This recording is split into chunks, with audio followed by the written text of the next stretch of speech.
بسم اللہ الرحمن الرحیم۔ السلام علیکم، آپ دیکھ رہے ہیں عثمان ٹی وی۔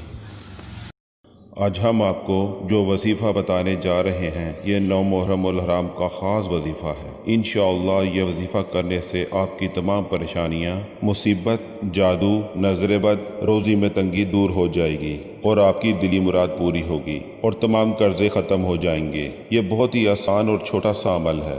اول اور آخر 3 بار درود پاک پڑھنا ہے اور اس کے بعد سورہ نوح 3 بار پڑھنی ہے اور پڑھ کر اللہ تعالیٰ کی بارگاہ میں اپنی ضروریات، پریشانی، حاجت اور جو بھی مقصد ہے اس کے لیے دعا کرنی ہے۔ انشاءاللہ آپ کی ہر دعا قبول ہوگی اور تمام مقصد میں کامیابی ملے گی۔